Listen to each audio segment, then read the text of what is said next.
Hello, everyone. I am Dr. Sonia Toledo, founder and CEO of Dignity of Children. I founded Dignity of Children in 2008 for the purpose of creating environments where children are emotionally safe and fully self-expressed so they could thrive. And I do that by working in partnerships with organizations and leaders all over the country, really looking at what are the best practices, and of course, diving deep into emotional intelligence and knowing that that is the ticket for us to be our best selves so we could transfer that to our children. So we started this leadership series, interviewing leaders in the field of youth development to look at, well, what does it take for you yourself to continue to build on yourself and manage the not only the challenges but the successes and the wealth that we are doing with our young people across the country? So today, I want to introduce Michelle Yanche. I know Michelle, and I think, Michelle, I remember it's going on more than 25 years. I know that we met very early on in my career. I had just freshly out of my master's program, wide-eyed. I was um, working with Michelle, advocacy. I know her from her advocacy days, compliance, development, bringing funds into the community of New York City, throughout New York City. And I was just following her and listening and just wanting to know more from Michelle because one thing that I could remember specifically is that we were advocating for opening the public schools buildings throughout the 3 to 6 o'clock time. And we realized that that was going to be a space that was going to open up the possibility of more children being served. And sure enough, here we are. Oh, almost every single building in New York City is opened to after school program.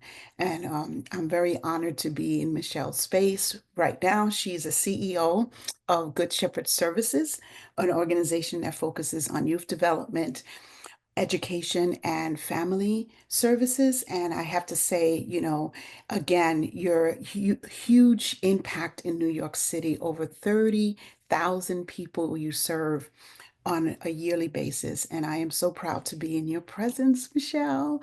What we're going to do today is focus on just you as a leader. I want to know, first of all, let me give you an opportunity to introduce yourself, but I want you to tell us why youth development. Why is this drive and this passion that you've had all these years that I known you? What got you here? Well, first of all, it's my honor to be with you, Sonia. Dr. Toledo, uh, and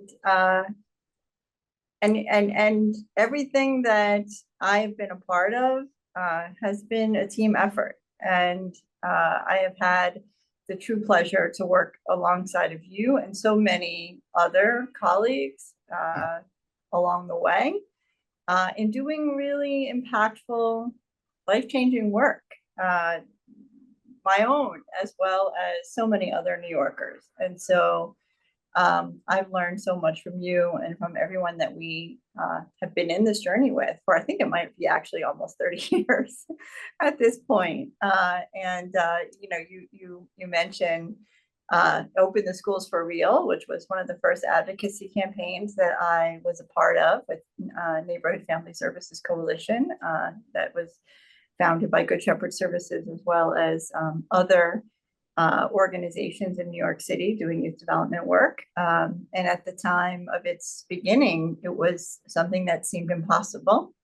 Mhm. There were many challenges and threats in that advocacy, and now it's something that we take for granted Yes. that schools should be open. And I'm so grateful to be in this place and to see the fruits of all of those efforts.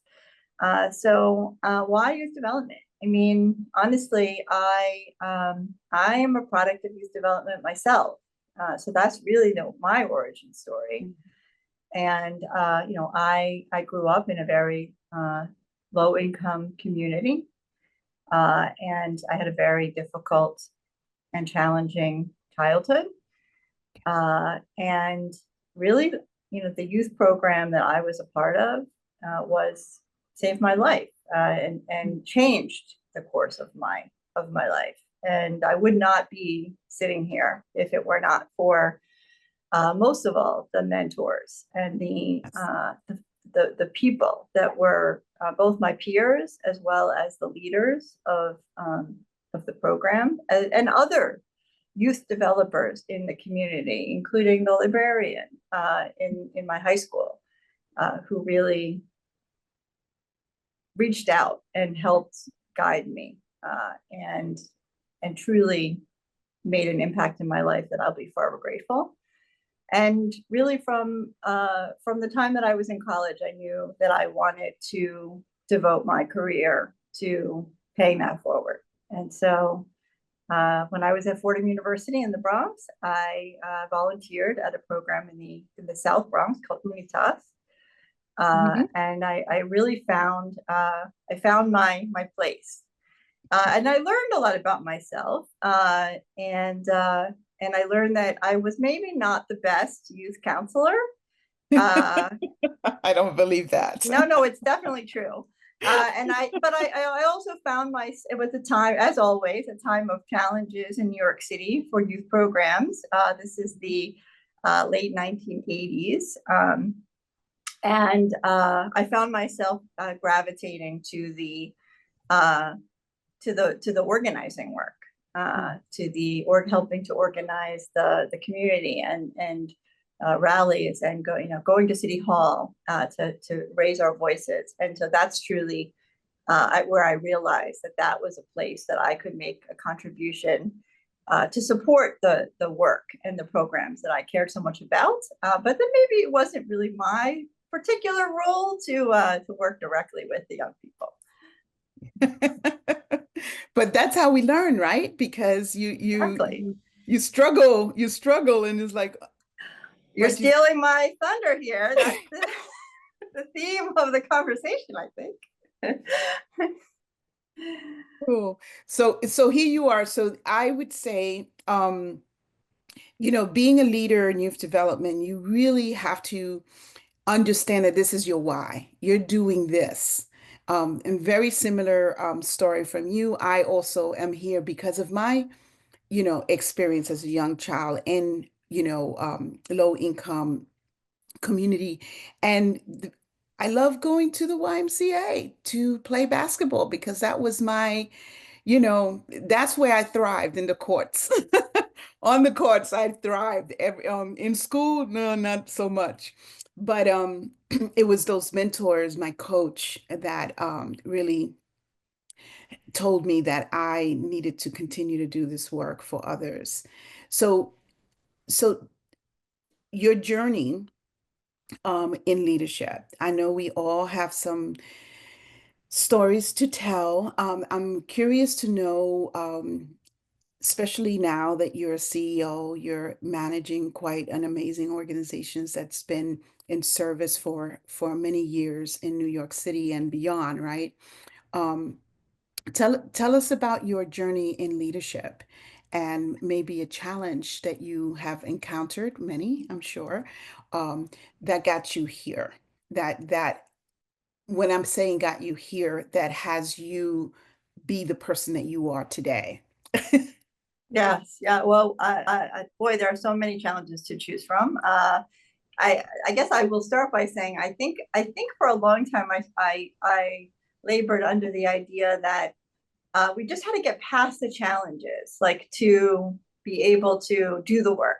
And then at some point I realized, oh, the challenges are the work, and and that's what it's actually about.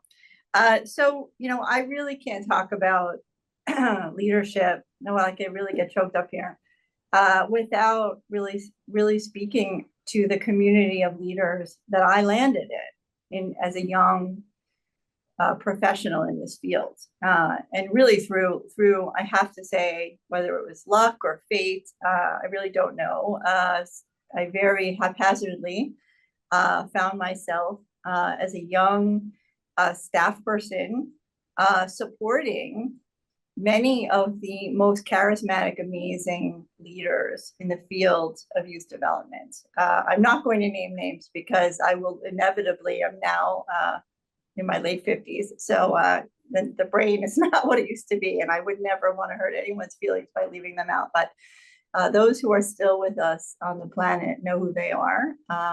But to say that I landed in a group of the most amazing, charismatic, bold, courageous leaders. Many of those individuals came up in the 60s. And to me, they still are, my vision of a leader. And they very much shaped how I think about leadership now. And there were so many challenges, but I would say that I had barely come out of the gate, and we were fighting for the lives of young people with very, very challenging budget cuts being proposed. This is in the early 90s. And really seeing that community of leaders come together. And my role was really to staff them, to staff the work. And so I had this incredible privilege to sit at the table of the great leaders of youth development. And to really, I was taking notes, and it was my job to make everything, try to staff the work and make it happen. But to see them whirl up their sleeves and strategize together, and it was such a place of being focused on the young people and doing what was needed for young people. It was not about ego. It was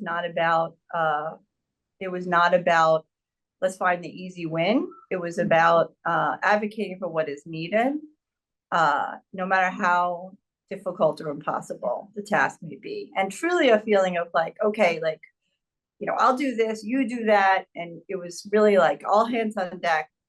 And that changed my life. I mean, really, it was a group of incredible mentors who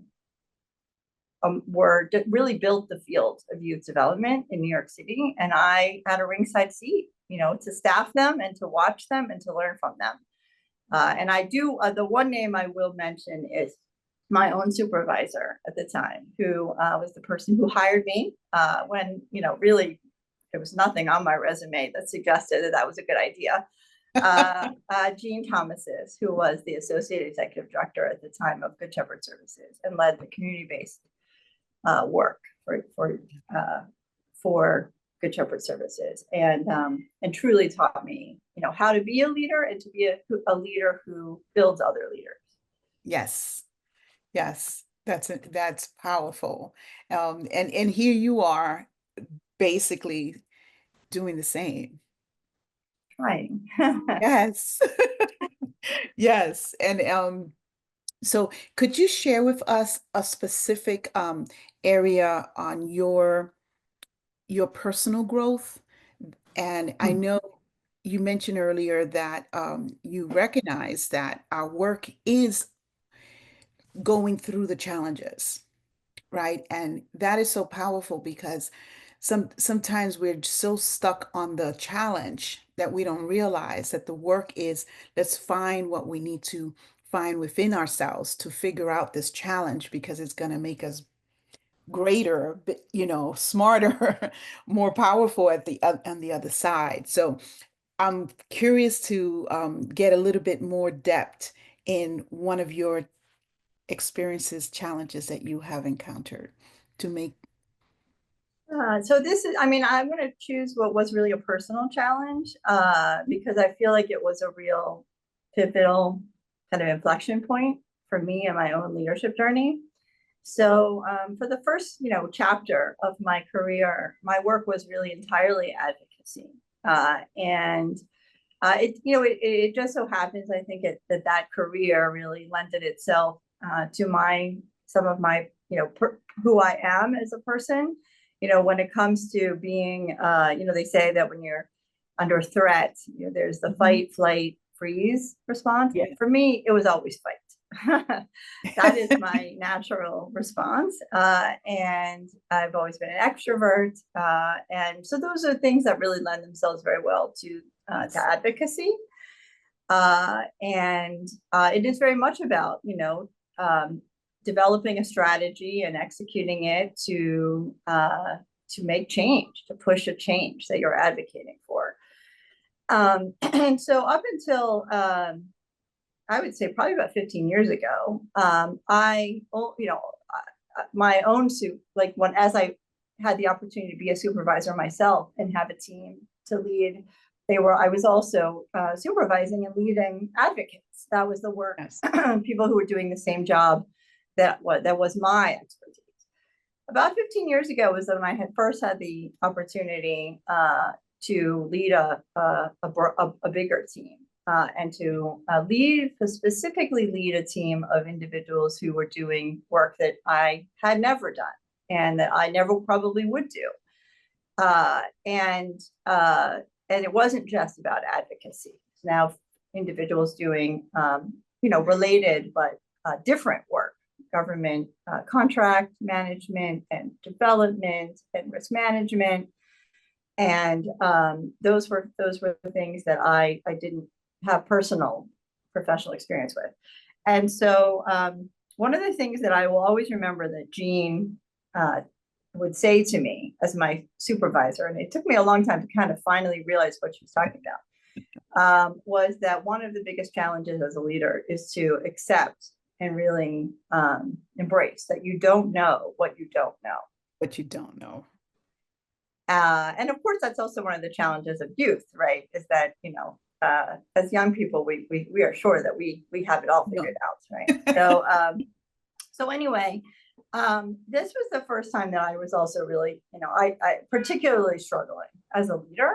And like the skill set that I had developed up that was enabled to me to be successful to that point, both in my own work and as a supervisor, was no longer really serving. And fortunately, at that same time, I had the opportunity to have a coach. And I'm going to call it my coach, Carol Levy, of Learning as Leadership and the Trust Factory. And the first step in that process, and she's still my coach today. This is almost 15 years. Nice. And I need her more now than I did then. Yes. And the first step was to do a 360. And I will never forget that moment of getting that 360 feedback. And I was devastated. I cried my eyes out. I'm gonna be totally honest. And I'm getting choked up for you. Yes. Oh God. I feel it. It was hard. And I was like, of course, my first reaction was like, lies. This is all lies. It's them. Yes. And I would love I wish that was recorded. I would love to go back and listen to that conversation with her. But anyway, that I would say that was what really truly where my journey began in earnest, and to realize that there were things about the way that people were experiencing me and about how I was showing up, how I was responding to challenges. Some in some ways good, in some ways not so good, that I saw through their eyes.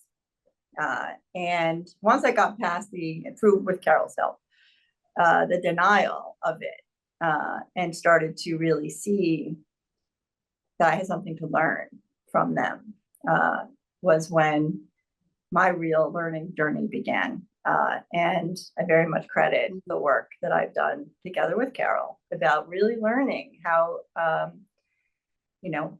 how to show up in a different way. And it really is about understanding how we respond when the going gets tough. And that's, anyone can lead in good times and favorable conditions. But real leadership is when it's really about the challenges, right? It's not trying to get past the challenges. It's like, it is about the challenges. Getting through. Yeah. And you said so many powerful elements. One, I'm going to start with, having a coach, um, mentor. It's someone that, I remember having a conversation one time in one of my previous employees. It's like, you need your own board of directors. You need people that support you in and the work that you do, believe what you do, and are willing to tell you the truth, and are willing to give you real feedback about yourself, that you'll be willing, that you're available and accessible to listen to. So, a board of directors could be two people, three people. You have someone that has been with you for quite some time in your career. That's critical in developing, right? The other thing that you said, which I think was so right on, is that we can't know our true selves if we're not in relationship with others. Through relationship is how we get to know ourselves. We cannot be in a relationship with others if we're not willing to see how we impact others and how others see us, right? So that journey, that 360, I'm like so that was one of my experiences as well, is when I saw how others saw me. Um, and it was hurtful. It was a good weekend to go away to and say, oh my God. And but that was one of my most successful teams that I led, because I came back and said, yes, I see what you saw in And me. that's a pivot point for us, right? When for anyone who has done a 360 or who has just received feedback from someone, Yes. our natural response is to self-protect, shut down, not, try to justify why it's not true. For me, it was like lies. Yeah. And, or they don't really see me.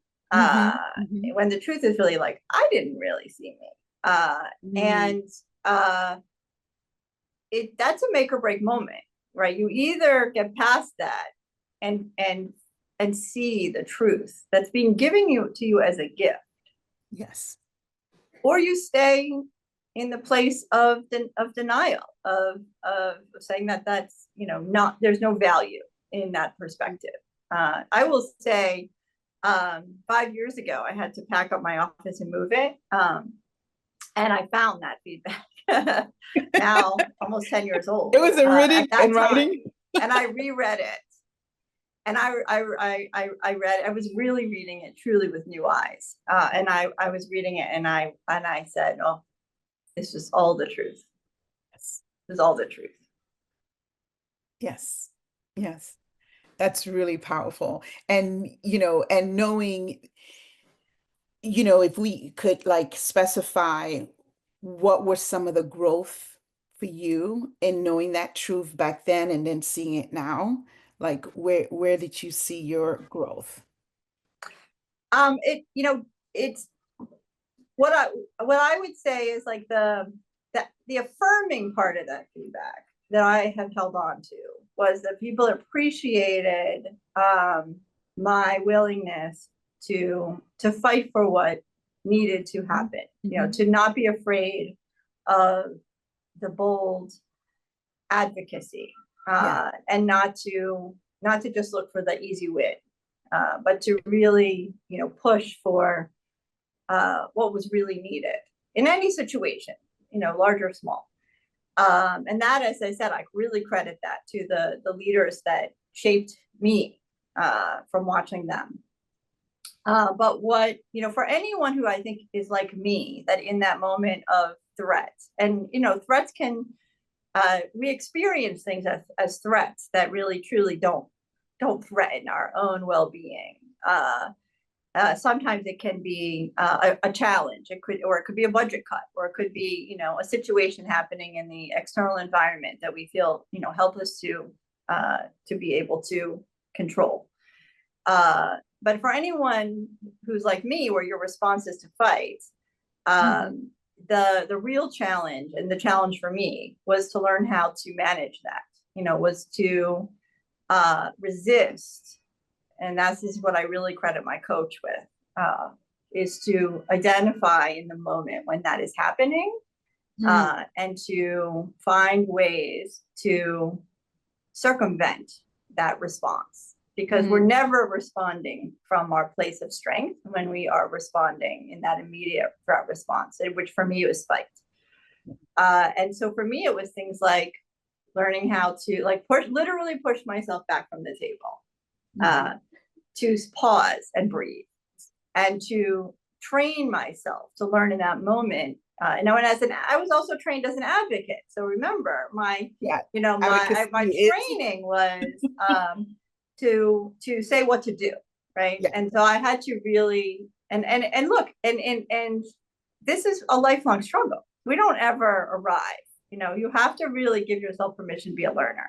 And under threat, it's still my nature for Yeah. how to respond. And I have better days and worse days, in really being able to show up the way I want. But to show up how I want is to lean into those practices that I've had to develop, around, taking a breath, sitting back, pausing, and asking questions rather than jumping to, Yes. this is what we should do. And I have definitely learned, as I have built my own ability to do that, that when I really am able to practice that, um, it gives me and it gives everyone the ability to actually, respond from a place of our collective strength, uh, Mm. not just what I, as maybe the leader in the situation, thinks we should do. But that doesn't mean that you don't ultimately maybe have to come to the place where you have to make a hard decision. And that's another thing that I've learned about leadership, is that you can't be afraid to make the hard decision, or to be unpopular, or to get pushback, or criticism because of those decisions. But that you're going to always be on stronger ground when you do that, having taken the time to ask a lot of questions and get many other people's perspectives to learn more about what you don't know. Yeah. Yeah. I'm telling you, like you just broke it down for us. You just, for me, going into deep into what emotional intelligence is, self-awareness is a practice. It's not Yes. just, oh, I know myself. Self-awareness is actually a practice of like paying attention to your reaction and then getting deep into, well, why am I reacting that way? Why am I getting defensive? Why am I getting, why am I fighting? And it's like, oh, this is something I always do when I feel attacked or threatened or in crisis, right? So understanding yourself means that you're willing to do that deep search. And it takes, like what you said, it's a lifelong journey. It's not just, oh, I figured it out. You can't, it's moment by moment. And if you understand that your immediate reaction is X, it's like, okay, let me take a breath, which was Yes. self-management. Let me take a breath. Let me look. Let me see. Let me step back a little bit. Instead of just reacting the way I usually react, now I'm going to just step back and still take action, but not necessarily the way I used to, which is myself, it's my way, it's my, it's the way I say it. It's like collectively, which is I love. You just broke it all down for me. Collective knowledge. You allowed others to be part of the problem solving and the sourcing. And that's how you get buy-in into in your team, with Yeah. relationship management. I mean, could you have, you're aware of your team, right? But you're also managing the relationships with your team, which is allowing them to also be part of the solution. Um, Yes, and you get the benefit of people who are seeing things from different perspectives and who themselves have different responses. So, as I said, for me, it's my threat response is fight, but for someone who for whom it's freeze or flee, or whatever, I'm sure there out. are many more new facets of F's that we can come up with. Uh, their strategies might be different. Yeah. But for me, if you're the leader and you create a space for everyone to pause, to take a breath, to ask questions, to really try to understand the problem before trying to solve it, it benefits everyone. And so, it is, I have to just really emphasize it's a lifelong journey. Any of my Good Shepherd colleagues who may watch this will know that, they see the journey in me. And there are days that are, if I haven't gotten enough sleep, or I've gone too long without, some time off, it's harder to show up that way. And my fellow members of the executive team will tell me, Michelle, you need a vacation now. Time to schedule some vacation time, because they'll see that I can lose the ability to show up as my best self. And we're all like that. We are And we're all all that way. We all have to give ourselves permission to be a learner and to try to develop that self-awareness, like you said. And what are the conditions that help us show up the way we want to, and what are the things that get in the way of doing that? yes. Yeah. Yeah, and it's you I'm going to quote Simon Sinek. He talks about the infinite game. Right. So the infinite game is like we don't have a win, right? We're not playing a basketball game to get better or to get more points. The infinite game is that we're always at, especially when you have purpose, we're always at it. We're always tweaking and moving and adjusting. And it's a constant learning how, especially when you have a team of people who are going in the same direction, all it takes is one element to shift the team, right? One new person comes in, the whole team gets shift. So we got to relearn it Absolutely. all over again. Or something happens that allows that the team has not experienced before. It shifts the way we always have operated, and we have to like rethink it, re-strategize, be in the same room and recognize each other, right? So the more we get to know each other, which is that awareness of others, the more we have compassion and empathy about how other people react. And it's like, it's not that she always reacts this way, but I see that her reaction is because she's not grounded. So let's help her get grounded, which is part of where the compassion and the empathy and the relationship comes into, is like, you know, you know what? I'm sorry. I was harsh. I get it. I understand and I apologize. I don't need to be that way. I'm going to really work hard at doing that. But Yeah. even just that could help somebody else feel like she's a human being. Yes, we have to be our authentic selves. And we have to know that just like I was watching the leaders, who mentored me, Mhm. and whose space I had the privilege of being in, there are young leaders watching us. And Yeah. the most powerful thing I think that we can demonstrate is our own struggle, and that Yes. we're human, and being willing to acknowledge when we have made a mistake, when we are wrong, and to, Yeah. to show that that's not weakness, that's strength, It's and true. to model that it's safe to be a learner, and to acknowledge that you've made a mistake, because that is how you learn. We learn from our mistakes Yeah. much more than we learn from our successes. And that brings me to the conversation of vulnerability. Sometimes we think because we are sharing our mistakes that we're vulnerable and we're not. That's actually more strength. You're more powerful when you're able to express your vulnerability. Um, what Yes. I would like I love this conversation, Michelle. We could probably stay another hour or so, and I really want you to get back to the mission that you're up to. But when we think about the leaders that are the upcoming leaders, the aspiring leaders, the people who know that their purpose on this world is to, and that gets me choked up, is youth development. what would what could you offer them in their journey?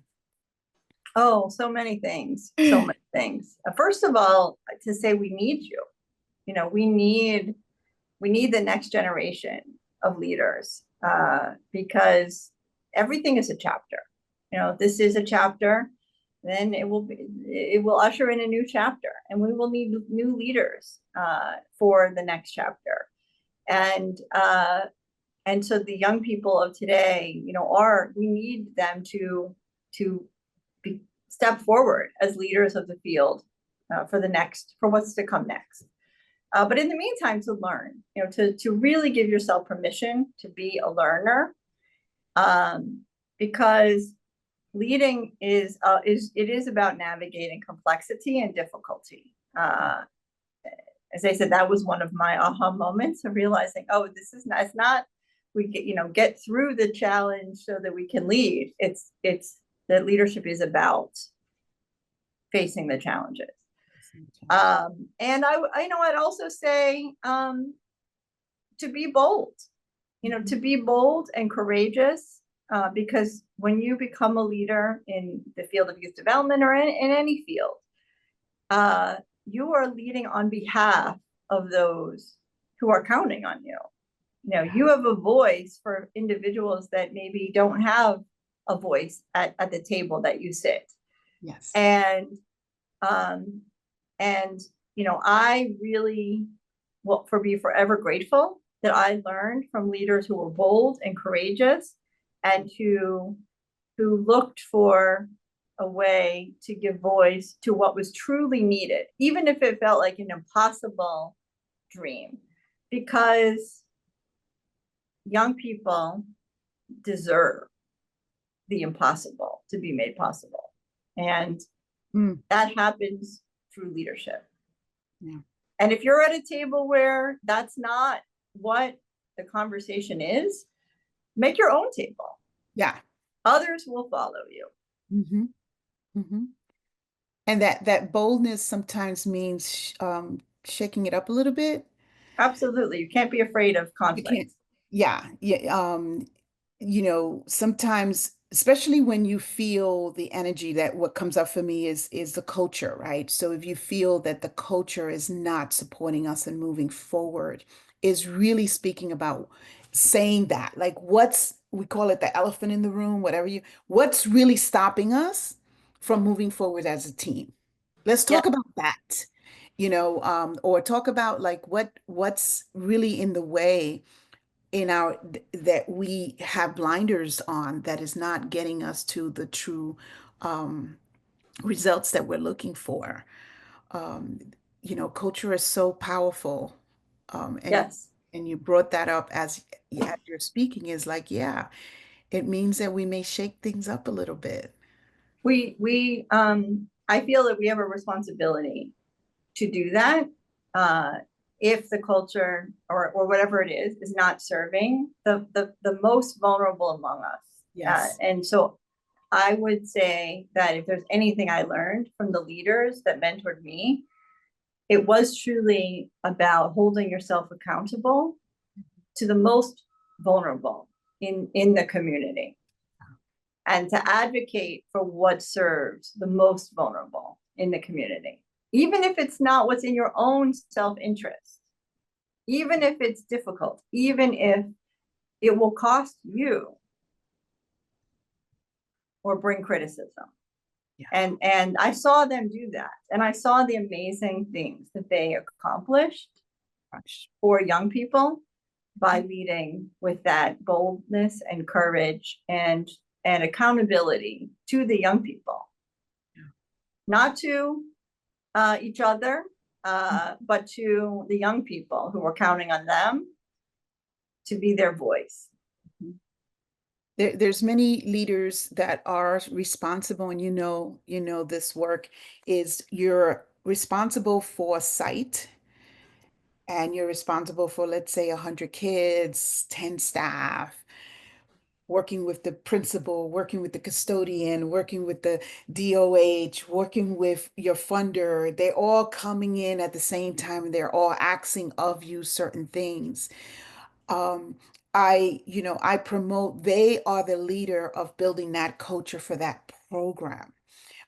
So I want to speak to them and say, you know, it's going to take something for you to step in and be the charge of that culture that you're creating for that program. Yes, you're responsible for the organization's mission through the work that you do in that program, through your leadership work. So say more to that population because I know I've experienced just recently, I was overseeing two programs and watching the directors, the site directors, really struggling with all the demands and challenges that were coming at them all at one time. It was just like, I don't know if this really gets at it, but adequately. But what it brings up for me is another aspect of leadership that I really learned from Sister Paulette LaMonaco, who was my predecessor, executive director of Good Shepherd Services. yes. And it was about ensuring that our advocacy was never specifically for ourselves or for Good Shepherd services, but always for the field, and most importantly for the participants of the programs that the field represented, and that it was a responsibility that we had, even if we stood alone. And Sister Paulette never shied away from stepping forward and using her voice to advocate for the field, even when it wasn't in Good Shepherd's own interest or counter to Good Shepherd's own interest. I mean, there were many times when she put her voice forward for something that was important for children, youth, and families in the field, that wasn't specifically going to impact Good Shepherd. But there was one time that I will never forget when I was with her at City Hall. These were the days where the budget was adopted in the middle of the night, and we were at City Hall into the wee hours, day after day. And there was a decision that she was asked to make. A city council member came out, and we happened to be there.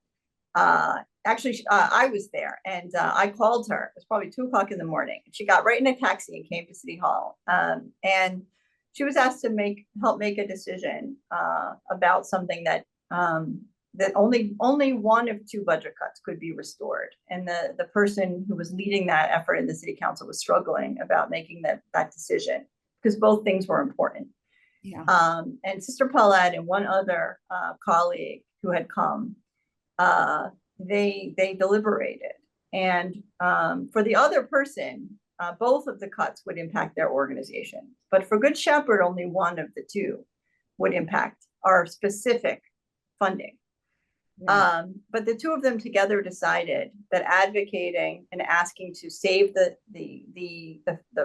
and reverse the cut that would not have impacted Good Shepherd was the priority. And Sister Paulette said, let me be the one to say it because it will hold more weight, because they know that I'm actually advocating for something that will negatively impact our own funding. And it was such a powerful moment of leadership where the decision was really being driven by what was going to hurt children and families the most, not what was going to hurt Good Shepherd the most. Yes. And that left an indelible mark on me, and I always remember that. And again, they deliberated together. It was two leaders like showing up literally in the middle of the night to make a very hard decision. But their action made such an impression on the city council member that he fought to in the next round get the funding back for both things. For both things, yeah. So we never know how our actions can impact and inspire others. It certainly inspired me. Yeah. And stepping up for the greater good of who we're here for in the first place. Sometimes we Yes, get in our own way, and that's when you have to understand, am I in the way? Am I doing this for me or am I doing this for them? So back to who are we serving? Our children, right. families, our Yes, as we staff. hold ourselves accountable to them, Yes. even when it's not in our own organizational interest. Yeah. And that can be one of the most difficult decisions that you make, because in that situation, Sister Paula had to go back and know that it would mean that Good Shepherd would close the program and lay off staff. No. But she prioritized Yeah. the impact on children and families over even the impact on Good Shepherd's staff, which is, I mean, anyone who Still. knows Sister Paulette knows she was a fierce advocate for them as well. But at Yeah. the end of the day, we hold ourselves accountable to the most vulnerable. Yeah. That's powerful. That's powerful. You know, Michelle, my instant said that I wanted to reach out to you and have this conversation. I was so right. I was so right. I You're hope just, so. this was just such an amazing conversation. My goal is to continue to allow our leaders in the field, middle manager, everybody's a leader, first of all. I want to really acknowledge that. Everyone that works for our young people and our families are leaders because you're choosing to make a difference for someone else, for Yes, 5-year-old, for that high schooler, for that absolutely. you are a leader in every area. And me coming from the field, starting from SYP, summer youth employment, I knew that this is where I needed to be, right? Because I made that difference, right? So making that connection on why you're doing this work, you start there. And my passion with just having these interviews is for us to continue to have these conversations that we have to put the oxygen on ourselves, build ourselves, ground ourselves, understand that our healthy mind, body, and spirit is going to get us strong to do whatever it takes to take care of our young people. Yes, And it's not caring for them as much as empowering them for them to be their best selves as well, right? Because when you know your yes, best self, then you know how to coach somebody to be their best self. So this is the work that I'm up to. And I knew that you would be such an amazing, not only advocate, but partner in this language, in this ability to, how could we break it down so we could understand what is it going to take for us to play the infinite game yes. and continue to build ourselves. And I'm going to let you close it off and what do you want people to know about the work that we're doing today? That it's this work is always needed. It is an infinite game, right? We are just one chapter in the story. Yes. And so for those who can, to roll up your sleeves and do all that you can, be bold and courageous to do what is needed. And let's hold ourselves accountable to doing what we can for the most vulnerable among us. And to the young people who are listening to this, the younger leaders, we need you. Yeah. We need you, and we're counting on you. We are going to need to pass the baton, and there will be challenges ahead. Leading is always about facing challenges, and so use this time to really be a learner, and be ready. Be ready because you're needed for the future. Yeah. Yeah. Thank you. Thank you Thank so much. you. Thank you for this opportunity. And I am so glad I'll continue to see you and keep seeing Yes. both in the world of youth development and continue to do the work. I'm so excited. Yes. Thank you so Thank much, you. Michelle. Thank you. Bye, everyone. Bye.